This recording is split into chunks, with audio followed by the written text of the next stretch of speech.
Duas coisas prega hoje a igreja a todos os mortais, ambas grandes, ambas tristes, ambas temerosas e ambas certas.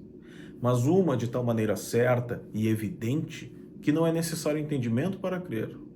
Outra de tal maneira certa e dificultosa que nenhum entendimento basta para alcançar. Uma é presente, outra futura. Mas a futura vem aos olhos. A presente não a alcança o entendimento. E que duas coisas enigmáticas são essas? Pulvis est, tu in pulverem reverteris. Sois pó, e em pó vos haveis de converter. Sois pó é a presente. Em pó vos haveis de converter é a futura. O pó futuro, o pó em que nos havemos de converter, vem não os olhos. O pó presente, o pó que somos, nem os olhos o veem, nem o entendimento o alcança. Que me diga a igreja que hei de ser pó, in pulverem reverteris. Não é necessário fé nem entendimento para o crer. Naquelas sepulturas, ou abertas ou cerradas, o estão vendo os olhos. Que dizem aquelas letras? Que cobrem aquelas pedras? As letras dizem pó, as pedras cobrem pó. E tudo o que ali há é o nada que havemos de ser. Tudo pó. Vamos para o maior exemplo e maior horror a esses sepulcros recentes do Vaticano. Se perguntares de quem são pó aquelas cinzas, responder-vos-ão os epitáfios, que só as distinguem.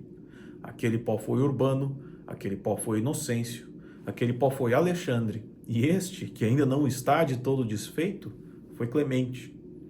De sorte que para eu crer que hei de ser pó, não é necessário fé, nem entendimento, basta a vista.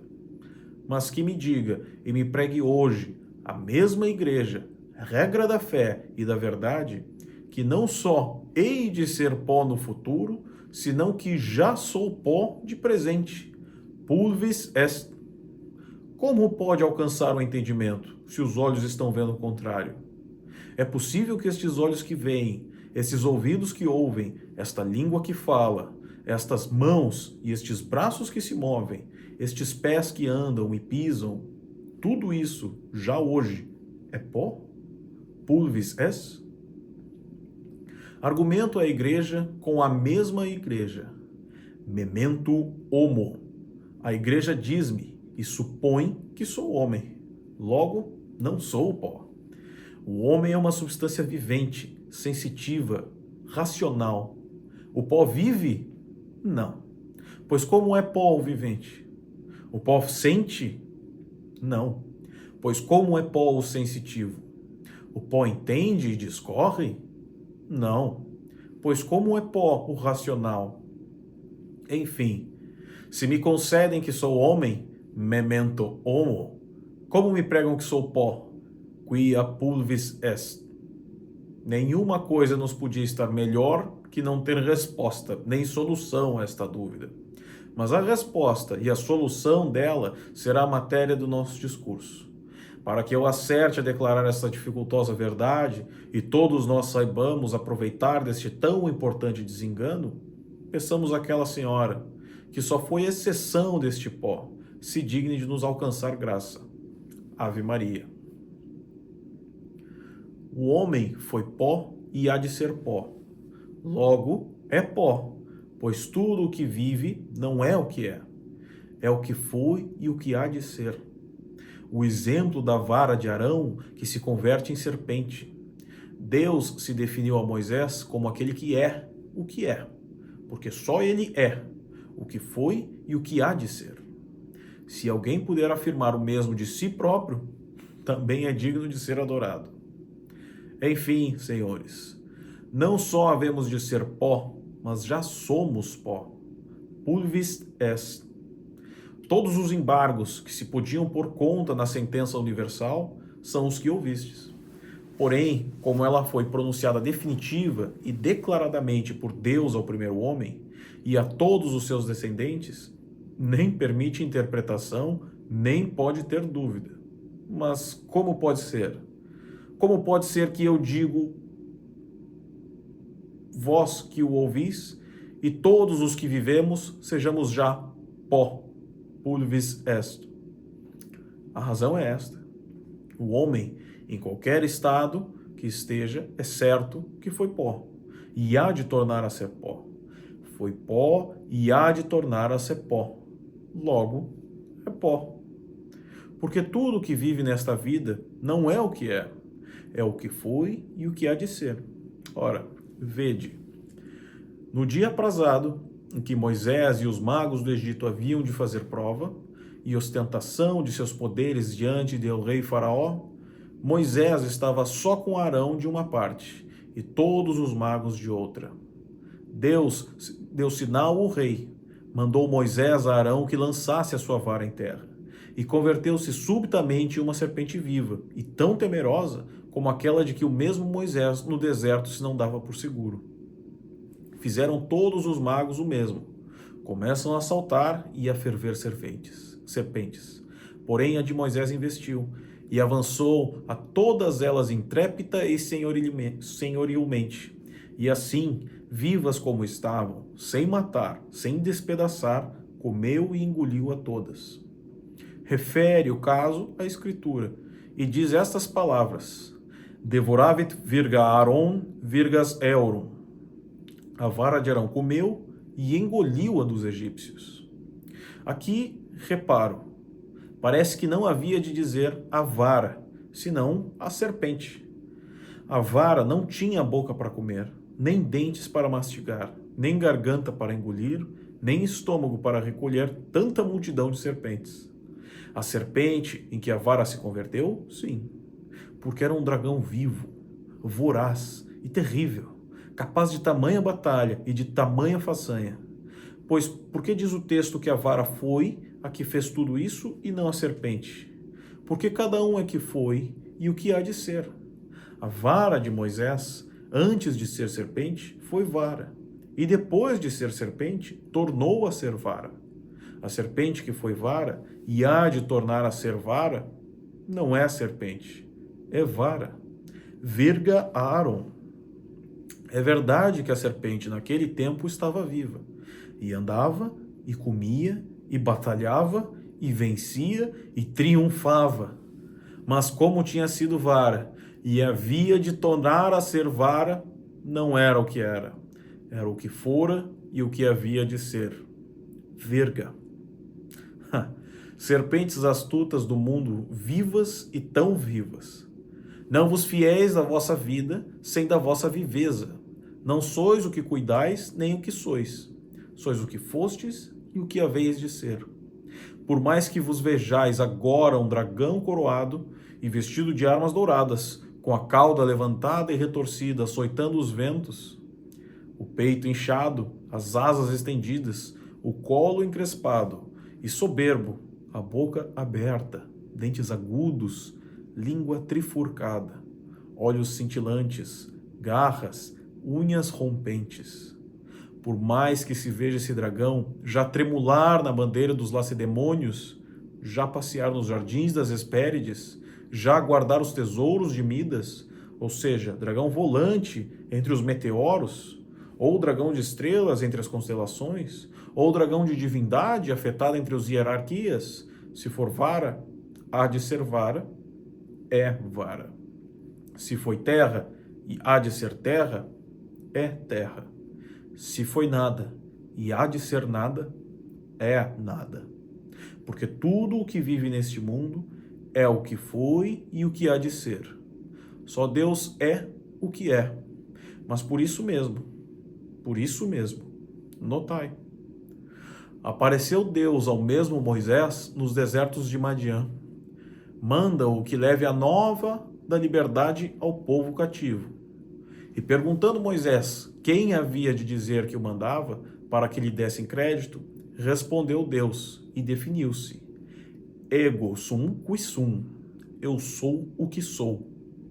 Dirás que o que é te manda? Qui est missi me ad vos? Qui est? O que é? E que nome ou que distinção é essa? Também Moisés é o que é. Também Faraó é o que é. Também o povo com que há de falar é o que é. Pois se este nome e esta definição toca a todos e a tudo, como a toma Deus por sua só. E se todos são o que são, e cada um é o que é, por que diz Deus não só como atributo, senão como essência própria da sua divindade? Ego sum qui sum. Eu sou o que sou? Excelentemente, São Jerônimo, respondendo com as palavras do Apocalipse, qui est et qui erat, et qui venturus est? Sabeis porque diz Deus, ego sum qui sum? Sabeis porque só Deus é o que é? Porque só Deus é o que foi e o que há de ser? Deus é Deus, e foi Deus e há de ser Deus. E só quem é o que foi e o que há de ser é o que é. Qui est et qui erat et qui venturus est. Ego sum qui sum. De maneira que quem é o que foi e o que há de ser é o que é, e este é só Deus. Quem não é o que foi e o que há de ser, não é o que é. É o que foi e o que há de ser. E esses somos nós. Olhemos para trás. O que é que fomos? Pó. Olhemos para diante. O que é que havemos de ser? Pó. Fomos pó e havemos de ser pó. Por isso é o que somos. Pulvis est. Eu bem sei que também há deuses da terra e que esta terra onde estamos foi a pátria comum de todos os deuses, ou próprios ou estrangeiros. Aqueles deuses eram os diversos metais, que estes são de barro, ou cru ou mal cozido, mas deuses. Deuses na grandeza, deuses na majestade, deuses no poder, deuses na adoração e também deuses no nome. Ego dixi di estis. Mas se houver, que pode haver, se houver algum destes deuses que cuide ou diga ego sum qui sum, olhe primeiro o que foi e o que há de ser. Se foi Deus e há de ser Deus, é Deus. Eu o creio e o adoro. Mas se não foi Deus, nem há de ser Deus, se foi pó e há de ser pó, faça mais caso da sua sepultura que da sua divindade. Assim lhe disse e os desenganou o mesmo Deus que lhes chamou deuses. Ego dixi di estis, vos autem sicut hominis moriomni. Quem foi pó e há de ser pó, seja o que quiser e quanto quiser, é pó. Pulvis est. Jó define-se como quem foi pó e há de ser pó. Abraão define-se como quem é pó. O texto sagrado não diz: converter-vos-eis em pó, mas tornareis a ser pó. O que chamamos vida não é mais do que um círculo que fazemos de pó a pó. Parece-me que tenho provado a minha razão e a consequência dela. Se a quereis ver praticada em próprios termos, sou contente. Praticaram este desengano dois homens que sabiam mais de nós que nós, Abraão e Jó, com outro memento como o nosso. Dizia a Deus: memento queso, quod circut lutum feceres me, et in pulvere deduces me. Lembrai-vos, Senhor, que me fizeste de pó, e que em pó me haveis de tornar. Abraão, pedindo licença ou atrevimento para falar a Deus, loquar ad dominum cum simpulvis et sinis. Falar-vos-ei, Senhor, ainda que sou pó e cinza. Já vedes a diferença dos termos, que não pode ser maior, nem também mais natural ao nosso intento. Jó diz que foi pó e há de ser pó. Abraão não diz que foi, nem que há de ser, senão que já é pó. Cum simpulvis et sinis. Se um destes homens fora morto e outro vivo, falavam muito propriamente, porque todo o vivo pode dizer: eu fui pó e hei de ser pó. E um morto, se falara, havia de dizer: eu já sou pó. Mas Abraão, que disse isto, não estava morto, senão vivo como Jó. E Abraão e Jó não eram de diferente metal, nem de diferente natureza. pois se ambos eram da mesma natureza e ambos estavam vivos, como diz que um já é pó e outro diz que não é, senão que foi, o que há de ser? Por isso mesmo, porque Jó foi pó e há de ser pó, por isso Abraão é pó. Em Jó falou a morte, em Abraão a vida, em ambos a natureza. Um descreveu-se pelo passado e pelo futuro, o outro definiu-se pelo presente.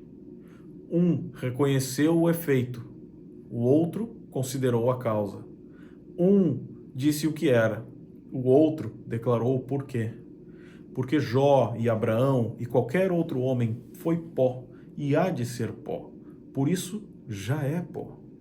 Fostes pó e haveis de ser pó como Jó, pois já sois pó como Abraão.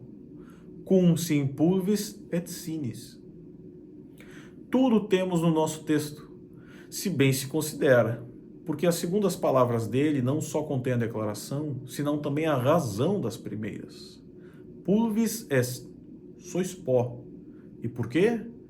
Porque in pulverem reverteris, porque fostes pó, e a vez de tornar a ser pó.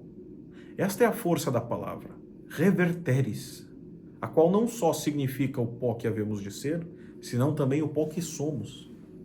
Por isto não diz converteres, converter-vos-ei em pó, senão reverteres, tornareis a ser o pó que fostes. Quando dizemos que os mortos se convertem em pó, falamos impropriamente, porque aquilo não é conversão, é reversão. Reverteres é tornar a ser na morte o pó que somos no nascimento.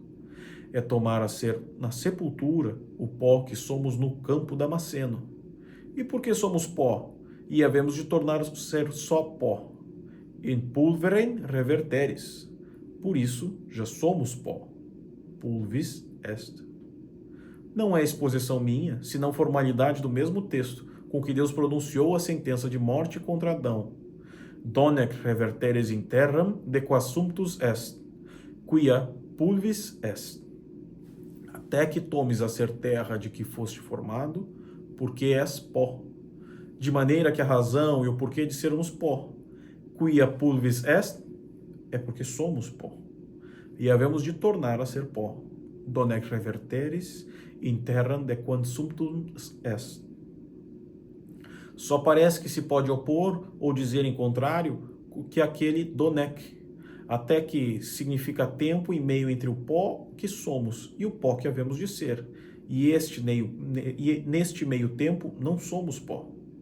Mas a mesma verdade divina que disse donec, disse também pulvis est. E a razão desta consequência está no reverteres, porque a reversão com que tornamos a ser pó que fomos começa circularmente, não do último, senão do primeiro ponto da vida. Notai, esta nossa chamada vida não é mais do que um círculo que fazemos de pó a pó, do pó que fomos ao pó que havemos de ser. Uns fazem o círculo maior, outros menor, outro mais pequeno, outros mínimo, de útero translatus ad tumulum. Mas ou o caminho seja largo, ou breve, ou brevíssimo, como é círculo de pó a pó, sempre e em qualquer parte da vida, somos pó. Quem vai circularmente de um ponto para o mesmo ponto, quanto mais se aparta dele, tanto mais se chega para ele. E quem, quanto mais se aparta, mais se chega, não se aparta. O pó que foi nosso princípio, esse mesmo e não outro, é o nosso fim. E porque caminhamos circularmente deste pó para este pó, quanto mais parece que nos apartamos dele, tanto mais nos chegamos para ele. O passo que nos aparta, este mesmo nos chega. O dia que faz a vida, esse mesmo a desfaz. E como esta roda que anda e desanda juntamente sempre nos vai moendo, sempre somos pó. Por isso, quando Deus intimou a Adão a reversão ou revolução deste círculo, donec revertaris, das premissas, pó foste e pó serás. Tirou por consequência, pó és. Quia pulvis est. Assim que desde o primeiro instante da vida até o último nos devemos persuadir e assentar conosco que não só somos e havemos de ser pó, senão que já o somos. E por isso mesmo, foste pó e há de ser pó, és pó. Pulvis est. Se já somos pó, qual a diferença existente entre vivos e mortos? Os vivos são pó levantado pelo vento. Os mortos são o pó caído. Adão, feito de pó, recebendo o vento do sopro divino, torna-se vivo. Nas Escrituras, levantar é viver, cair é morrer. Assim como distingue Davi, há o pó da morte e ao pó da vida. Ora, suposto que já somos pó e não pode deixar de ser, pois Deus o disse, perguntar-me-eis, e com muita razão, em que nos distinguimos logo os vivos dos mortos? Os mortos são pó, nós também somos pó. E em que nos distinguimos uns dos outros?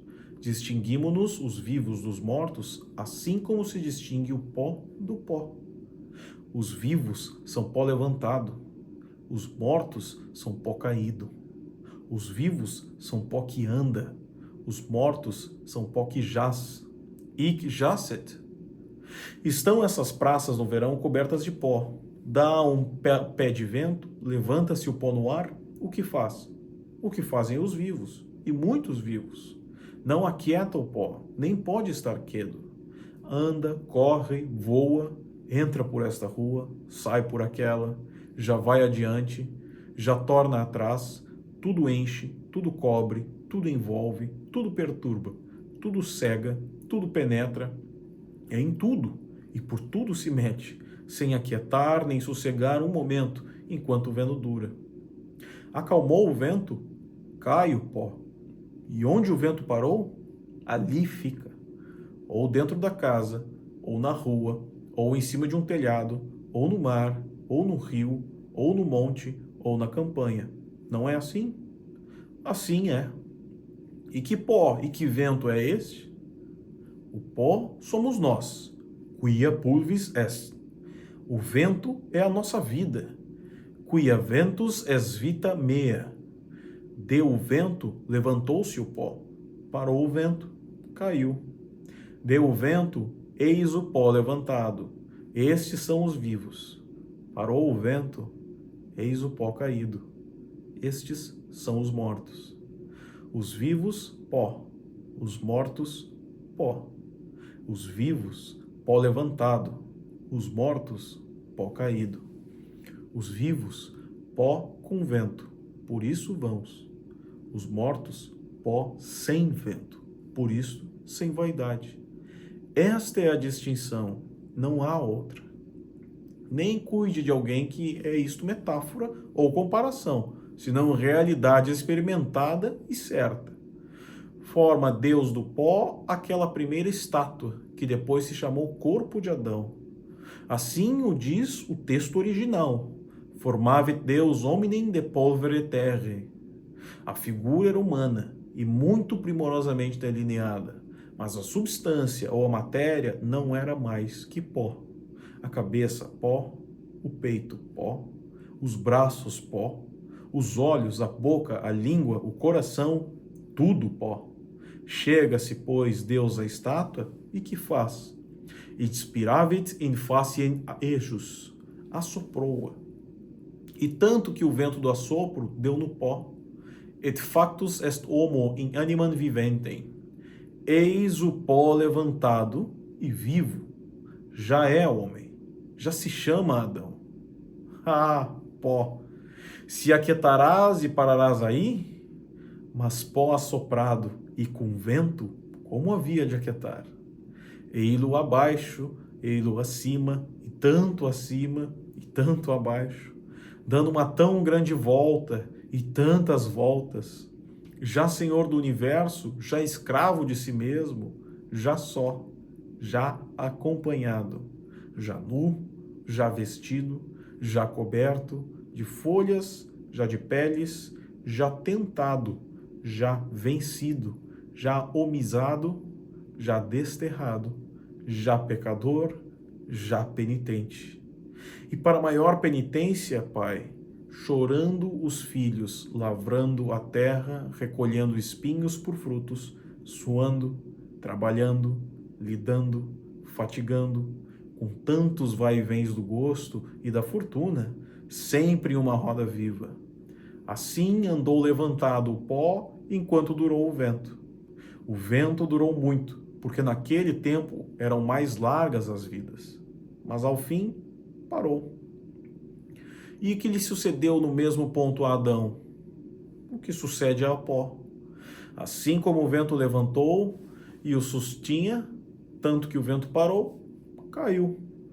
Pó levantado, Adão vivo. Pó caído, Adão morto. Et mortum est. Este foi o primeiro pó, e o primeiro vivo, e o primeiro condenado à morte. E esta é a diferença que há de vivos e mortos, e de pó a pó. Por isso, na Escritura, o morrer se chama cair, e o viver, levantar-se. O morrer, cair. Vos autem sicut hominas moriemini, et sicut unus de principibus catedes. O viver, levantar-se. Adolescens, tibi dico, surge. Se levantados, vivos, se caídos, mortos. Mas ou caídos ou levantados, ou mortos ou vivos, pó. Os levantados, pó da vida. Os mortos, pó da morte. Assim o entendeu e notou Davi. E esta é a distinção que faz quando disse: In pulvere mortis deduxiste me. Levantaste-me, Senhor, ao pó da morte. Não basta dizer in pulverem deduxiste, assim como in pulverem reverteris. Se bastava, mas disse com maior energia: in pulverem mortis, ao pó da morte, porque há pó da morte e pó da vida. Os vivos que andamos em pé, somos o pó da vida. Pulvis est. Os mortos que jazem na sepultura são o pó da morte. In pulverem reverteris. O memento dos vivos.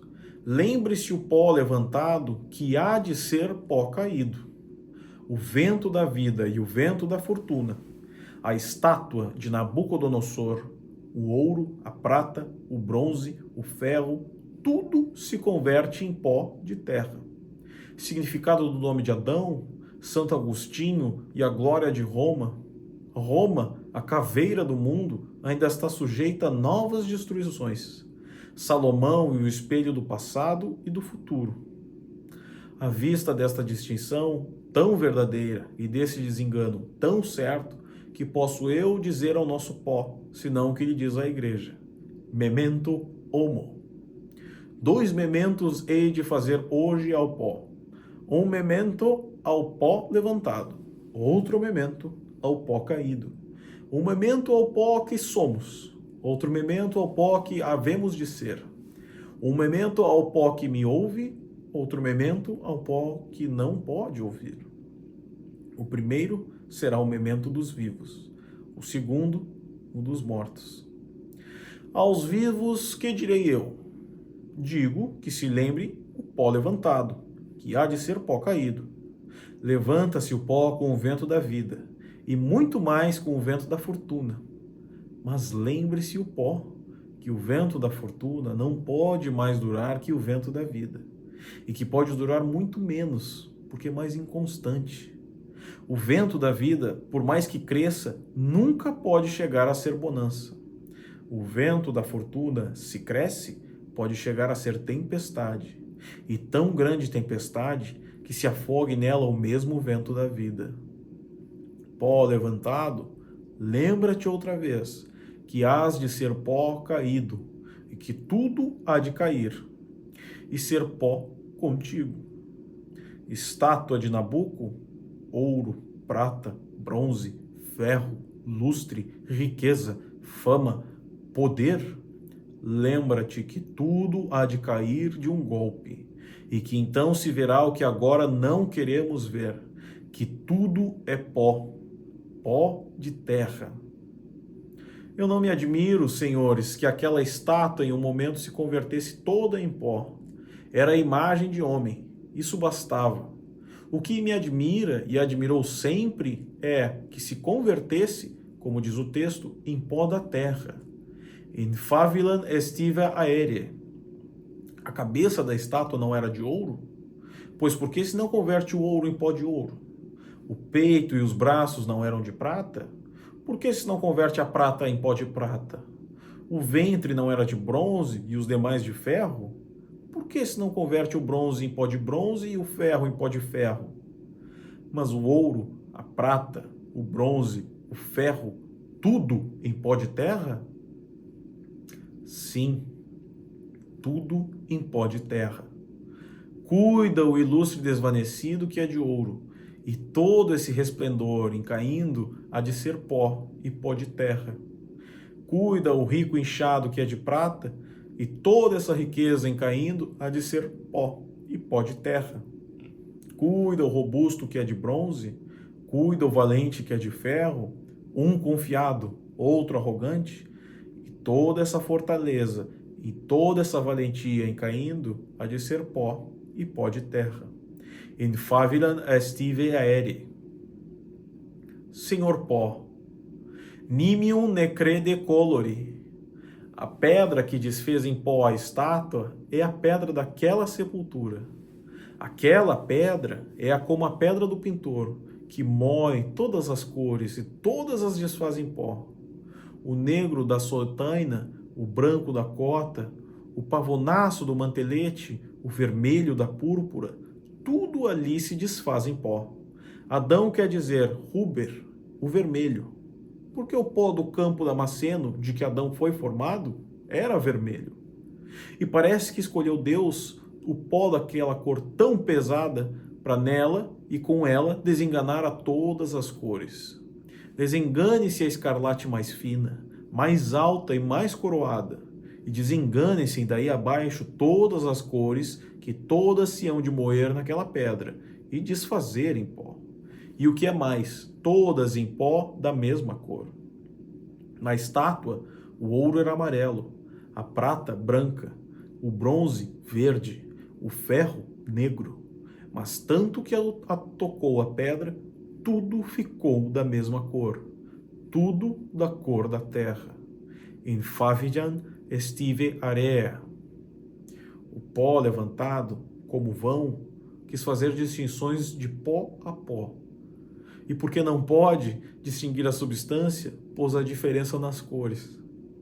Porém, a morte, como vingadora de todos os agravos da natureza, a todas essas cores faz da mesma cor, porque não distingue a vaidade, e a fortuna os que fez iguais à razão. Ouvia Santo Agostinho: respice sepulcra et vide quis dominis, quis servus, quis pauper, quis dives. Discerne si potes regem a victum, fortem a debili, pulcrum e deforme. Abri aquelas sepulturas, diz Agostinho, e vede qual é ali o Senhor e qual o servo. Qual é ali o pobre e qual o rico. Discerne si potes.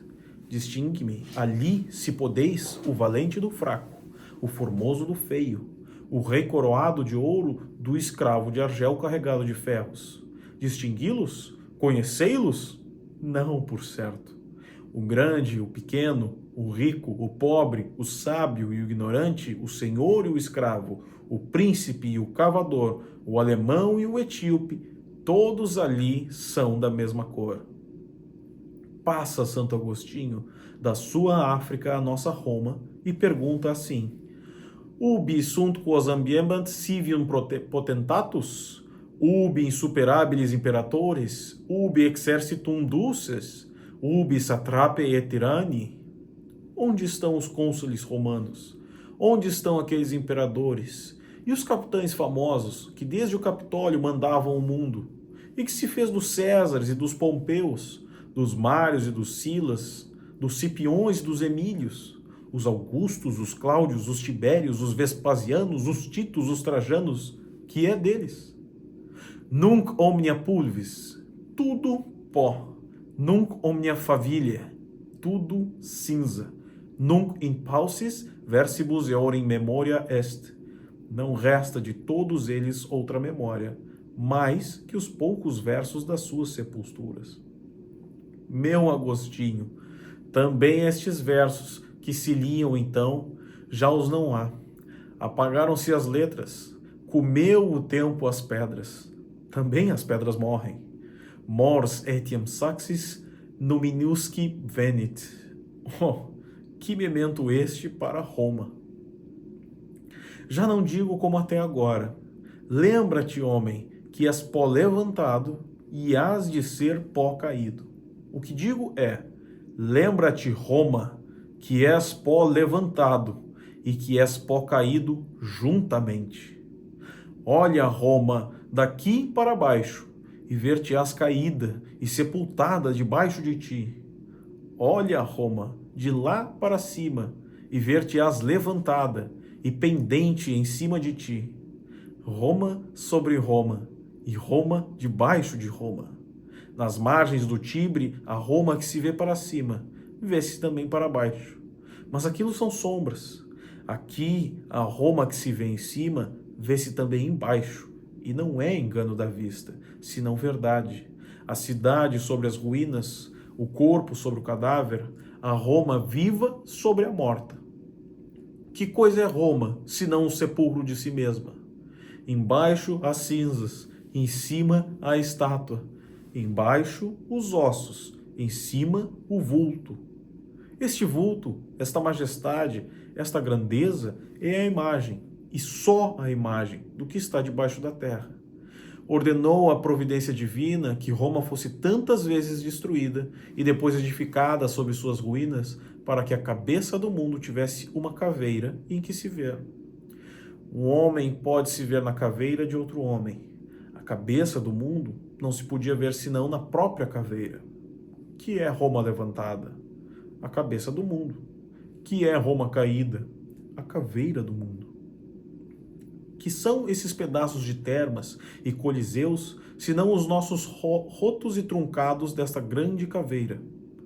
E que são essas colunas, essas agulhas desenterradas, senão os dentes mais duros desencaixados dela? Oh, que sisuda seria a cabeça do mundo se visse bem na sua caveira. Nabuco, depois de ver a estátua convertida em pó, edificou outra estátua. Louco, que é o que te disse o profeta? Tu, rex, és caput? Tu, rei, és a cabeça da estátua? Pois se tu és a cabeça e não estás vivo, olha a cabeça viva para a cabeça defunta.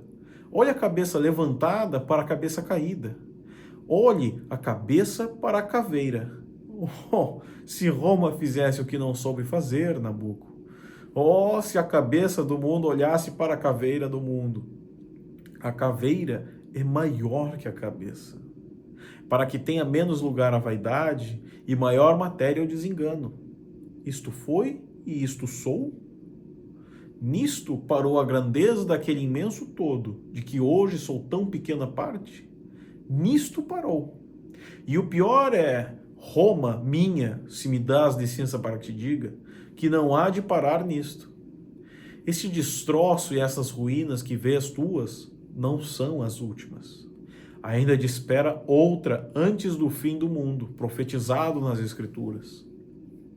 Aquela Babilônia de que fala São João, quando diz no Apocalipse, sedit Babylon, é Roma. Não pelo que hoje é, senão pelo que há de ser. Assim o entendem São Jerônimo, Santo Agostinho, São Ambrósio, Tertuliano, Ecumênio, Cassiodoro e outros padres a quem seguem concordemente intérpretes e teólogos. Roma, a espiritual, é eterna, porque porte infere non prevalecem adversus eam. Mas Roma, a temporal, sujeita está como as outras metrópoles das monarquias, e não só sujeita, mas condenada à catástrofe das coisas mudáveis e aos eclipses do tempo.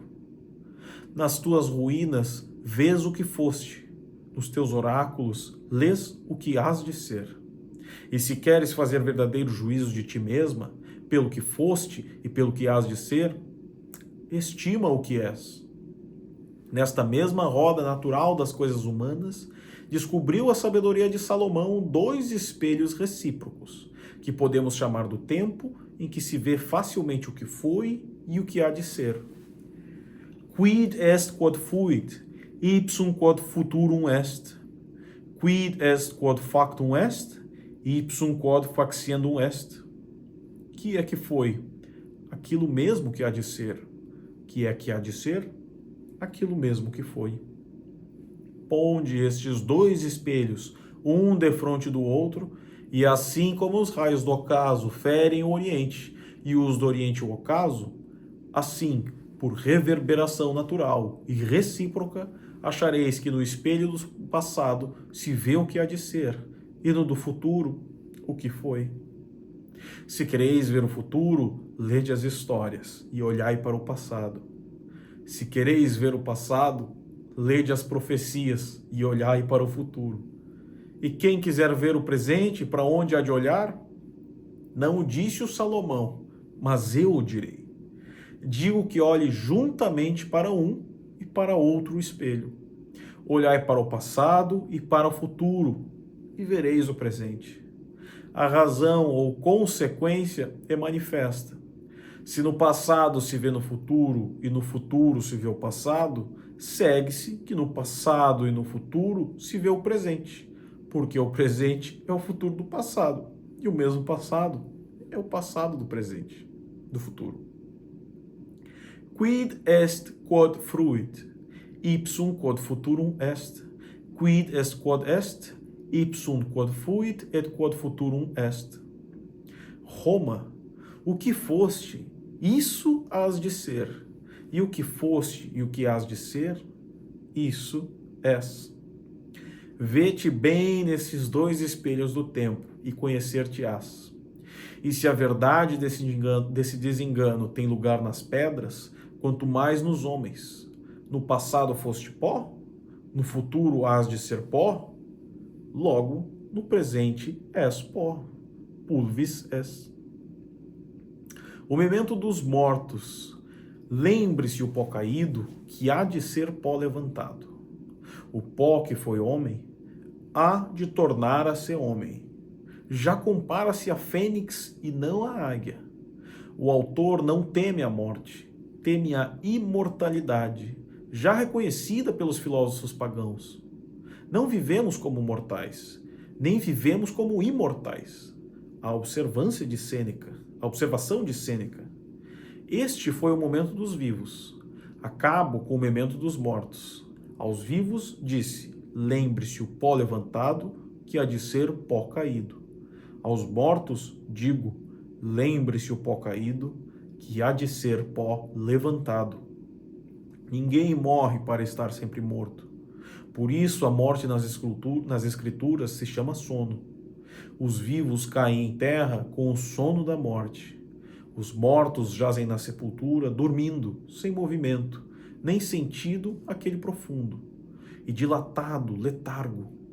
Mas quando pregando a trombeta final os chamar a juízo, todos hão de acordar e levantar-se outra vez. Então dirá a cada um com Davi: ego dormivi et soparotus sum et exux rexi.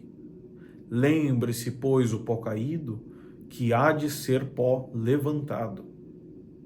Este segundo memento é muito mais terrível que o primeiro. Aos vivos disse: memento homo quia pulvis es in pulverem reverteris. Aos mortos digo que com as palavras trocadas, mas com sentido igualmente verdadeiro. Memento pulvis quia homo est et in hominem reverteris. Lembra-te, pó, que és homem, e que em homem te hás de tornar. Os que me ouvirão já sabem que cada um é o que foi e o que há de ser. Tu que jazes nesta sepultura, soube-o agora. Eu vivo, tu está morto. Eu falo, tu estás mudo. Mas assim como eu, sendo homem, porque fui pó, e hei de tornar a ser pó, sou pó, assim tu, sendo pó, porque foste homem, e hás de tornar a ser homem, és homem. Morre a águia, morre a fênix, mas a águia morta não é águia. A fênix morta é fênix. E por quê? A águia morta não é águia, porque foi águia, mas não há de tornar a ser águia. A fênix morta é fênix, porque foi fênix e há de tornar a ser fênix. Assim és tu que jazes nessa sepultura. Morto, sim. Desfeito em cinzas, sim. Mas em cinzas como as da fênix. A fênix desfeita em cinzas é fênix, porque foi fênix e há de se tornar a ser fênix. E tu, desfeito também em cinzas, és homem, porque foste homem e hás de tornar a ser homem. Não é a proposição nem comparação minha, senão da sabedoria e verdade eterna. Ouçam os mortos a um morto, que melhor que todos os vivos conheceu e pregou a fé da imortalidade. In nidulum meo moriar et sicut phoenix multiplicabo dies meus. Morrerei no meu ninho, diz Jó, e como fênix multiplicarei os meus dias. Os dias somam-os a vida, diminui-os a morte e multiplica-os a ressurreição. Por isso, Jó, como vivo, como morto e como imortal, se compara a fênix. Bem pudera este grande herói, pois chamou ninho a sua sepultura, comparar-se à rainha das aves como o rei que era. Mas falando de si e conosco naquela medida em que todos somos iguais, não se comparou à águia, senão à fênix, porque o nascer águia é fortuna de poucos, o renascer fênix é natureza de todos. Todos nascemos para morrer e todos morremos para ressuscitar. Para nascer, antes de ser, tivemos necessidade de pai e mãe que nos gerasse. Para renascer, depois de morrer, como a fênix. O mesmo pó em que se corrompeu e desfez o corpo é o pai e a mãe de que havemos de tomar a ser gerados. Putredini dixi, pater meus est, mater mea, et soror mea verinibus. Sendo, pois, igualmente certa esta segunda metamorfose como a primeira, preguemos também aos mortos, como pregou Ezequiel, para que nos ouçam mortos e vivos. Se dissemos aos vivos, lembra-te, homem, que és pó, porque foste pó, e hás de tomar a ser pó, brandemos com a mesma verdade aos mortos que já são pó.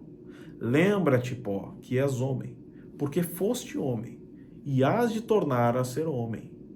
Memento pulvis quia homo es, et in hominem reverteris. Senhores meus, não seja isto cerimônia. Falemos muito seriamente que o dia é disso. Ou cremos que somos imortais, ou não. Se o homem acaba com pó, não tenho o que dizer. Mas se o pó há de tomar a ser homem, não sei o que vos diga, nem o que me diga. A mim me faz medo o pó que hei de ser. Faz medo o que há de ser o pó. E não temo da morte a morte, temo a imortalidade. Eu não temo hoje o dia da cinza. Hoje temo o dia da Páscoa, porque sei que hei de ressuscitar, porque sei que hei de viver para sempre, porque sei que me espera uma eternidade, ou no céu, ou no inferno. Sio eminem quod redemptor meus vivit, et in novissimo dia de terra surrecturus sum, sio. Diz, notai, não diz creio, senão, sio, sei, porque a verdade e certeza da imortalidade do homem não só é fé, senão também ciência. Por ciência e por razão natural a conheceram Platão, Aristóteles e tantos outros filósofos gentios. Mas que importava que não alcançasse a razão onde está a fé? Que importa a autoridade dos homens onde está o testemunho de Deus? O pó daquela sepultura está clamando: de terra surrecturus sum, et rursum circundambur pelemea, et in carne mea videbudeum meum, quid visurus sum ego ipsit, et oculi mei conspecturi sunt, et non alius. Este homem, este corpo, estes ossos, esta carne, esta pele, estes olhos, este eu e não outro, é o que há de morrer. Sim, mas reviver e ressuscitar a imortalidade. Mortal até o pó, mas depois do pó, imortal. Credes hoc utique Domini, pois que efeito faz em nós este conhecimento da morte e esta fé da imortalidade? Quando considero na vida que se usa, acho que não vivemos como mortais, nem vivemos como imortais. Não vivemos como mortais, porque tratamos das coisas dessa vida como se esta vida for eterna. Não vivemos como imortais, porque nos esquecemos tanto da vida eterna como se não houvera tal vida. Se esta vida for imortal e nós imortais, que havíamos de fazer, senão o que fazemos? Estai comigo. Se Deus, assim como fez um Adão, fizera dois, e o segundo fora mais sisudo que o nosso, nós havíamos de ser mortais como somos, e os filhos do outro Adão haviam de ser imortais. E estes homens imortais, que haviam de fazer neste mundo? Isto mesmo que nós fazemos. Depois que não coubessem no paraíso, e se fossem multiplicando, haviam-se de estender pela terra. Haviam de conduzir de todas as partes do mundo todo o bom, precioso e deleitoso que Deus para eles tinha criado. Haviam de ordenar cidades e palácios, quintas, jardins, fontes, delícias, banquetes, representações, músicas, festas e tudo aquilo que pudesse formar uma vida alegre e deleitosa. Não é isto o que nós fazemos? E muito mais do que eles haviam de fazer, porque haviam de fazer com justiça, com razão, com modéstia, com temperança, sem luxo, sem soberba, sem ambição, sem inveja, e com concórdia, com caridade, com humanidade. Mas como se ririam então e como pasmariam de nós aqueles homens imortais? Como se ririam das nossas loucuras, como pasmariam da nossa cegueira, vendo-nos tão ocupados, tão solícitos, tão desvelados pela nossa vidazinha de 2 dias, e tão esquecidos e descuidados da morte, como se fôramos tão imortais como eles. Eles, sem dor nem enfermidade, nós, enfermos e gemendo, eles, vivendo sempre, nós, morrendo, eles, não sabendo o nome à sepultura, nós, enterrando uns aos outros. Eles, gozando o mundo em paz, e nós, fazendo demandas e guerras pelo que não havemos de gozar. Homenzinhos miseráveis, haveriam de dizer. Homenzinhos miseráveis, loucos, insensatos, não vedes que sois mortais? Não vedes que haveis de acabar amanhã? Não vedes que vos hão de meter debaixo de uma sepultura, e que de tudo quanto andais afanando e adquirindo, não haveis de lograr mais que 7 pés de terra? Que doidice, que cegueira é logo a vossa! Não sendo como nós, quereis viver como nós? Assim é. Morimur ut mortalis vivimus ut immortalis. Morremos como mortais, que somos, e vivemos como se fôramos mortais, imortais. Assim o dizia Sêneca, gentil a Roma gentia. Vós a isto dizeis que Sêneca era um estoico. E não é mais ser cristão que ser estoico? Sêneca não conhecia a imortalidade da alma. O mais a que chegou foi a duvidá-la. E, contudo, entendia isto. Cuidar da vida imortal, as 2 portas da morte, opinião de Aristóteles, a escada do sonho de Jacó.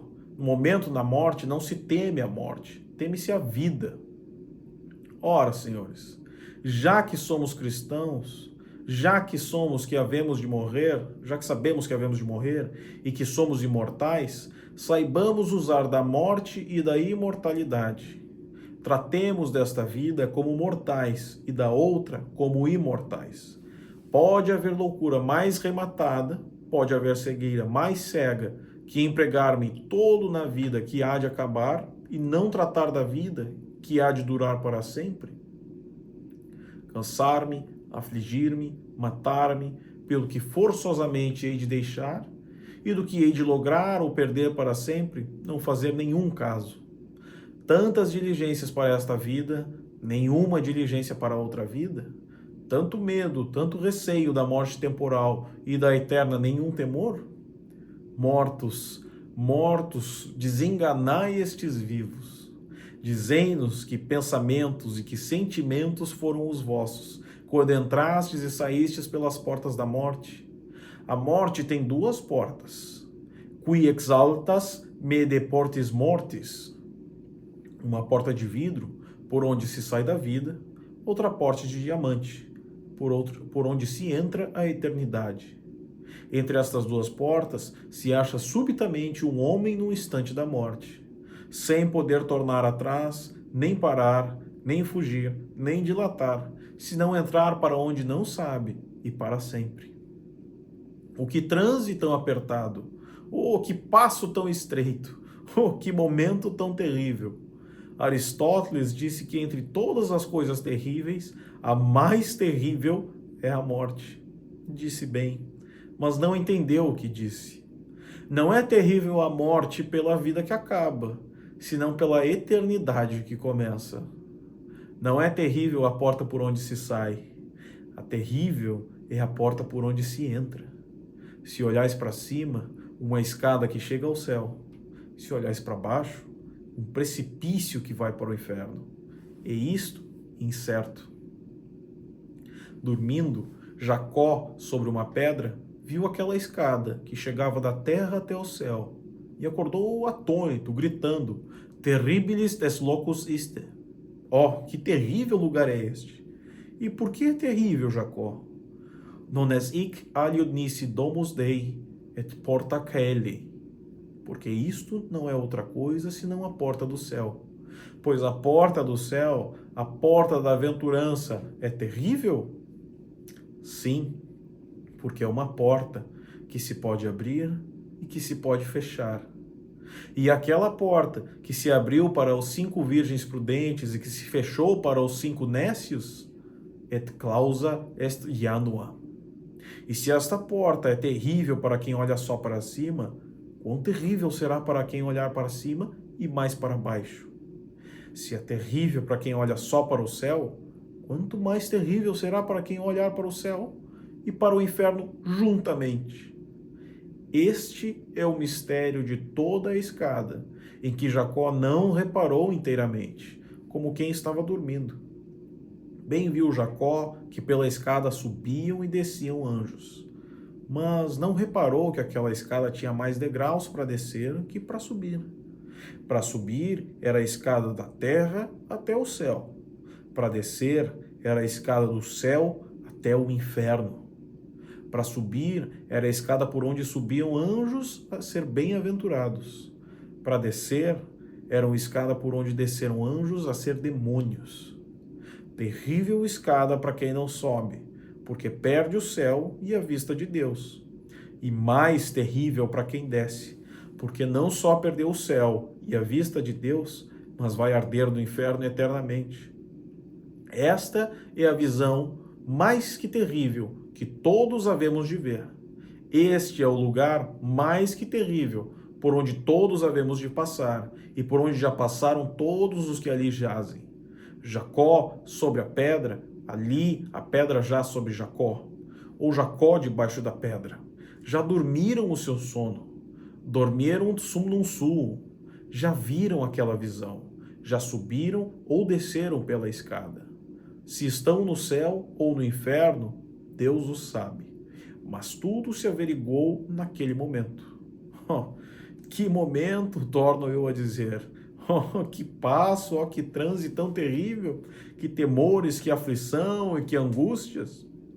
Ali, senhores, não se teme a morte, teme-se a vida. Tudo que ali dá pena é tudo que nesta vida deu gosto. E tudo que buscamos por nosso gosto, muitas vezes com tantas penas, que diferentes parecerão então todas as coisas desta vida. Que verdades, que desenganos, que luzes tão claras de tudo, o que neste mundo nos cega. Nenhum homem há, naquele ponto, o que não desejara muito uma de duas: ou não ter nascido, ou não tornar a nascer de novo, para fazer uma vida muito diferente. Mas já é tarde, já não há tempo. Quia tempus non erit antis. Cristãos e senhores meus, por misericórdia de Deus, ainda estamos em tempo. É certo que todos caminhamos para aquele passo. É infalível que todos havemos de chegar, e todos os havemos de ver naquele terrível momento. E pode ser que muito cedo. Julgue cada um de nós se será melhor arrepender-se agora ou deixar o arrependimento para quando não tenha lugar, nem seja arrependimento. Deus nos avisa. Deus nos dá estas vozes. Não deixemos passar esta inspiração, que não sabemos se será a última. Se então havemos de desejar em vão começar outra vida, comecemos-la agora. Dixit nunc caepi. Comecemos de hoje em diante a viver, como queremos ter vivido na hora da morte. Vive assim como quiseras ter vivido quando morras. Que consolação tão grande será, então, a nossa, se o fizermos assim. E, pelo contrário, que desconsolação tão irremediável e tão desesperada se nos deixarmos levar pela corrente, quando nos acharmos onde ela nos leva. É possível que me condenei por minha culpa e por minha vontade, e conhecendo muito bem o que agora experimento sem nenhum remédio? É possível que por uma cegueira, de que me não quis apartar, por um apetite que passou em um momento, hei de arder no inferno enquanto Deus for Deus? Cuidemos disto, cristãos. Cuidemos nisto. Em que cuidamos e em que não cuidamos? Homens mortais, homens imortais, se todos os dias podemos morrer, se cada dia nos irmos chegando mais à morte, a ela, a nós, não se acabe esse dia a memória da morte. Resolução, resolução uma vez, que sem resolução nada se faz. E para que esta resolução dure e não seja como outras, tomemos cada dia uma hora, em que cuidemos bem naquela hora. De 24 horas que tem o dia, por que esse não dará uma hora à triste alma? Esta é a melhor devoção, e mais útil penitência, e mais agradável a Deus que podeis fazer nessa quaresma. Tomar uma hora cada dia em que só por só, com Deus e conosco, cuidemos da nossa morte e da nossa vida. E porque espero que vossa piedade e do vosso juízo, que aceitareis este bom conselho, quero acabar deixando-vos 4 pontos de consideração para os 4 quartos desta hora. Primeiro, quanto tenho vivido? Segundo, como vivi? Terceiro, quanto posso viver? E quarto, como é bem que viva. Torno a dizer para que vos fique na memória: quanto tenho vivido, como vivi, quanto posso viver, como é bem que viva. Memento homo.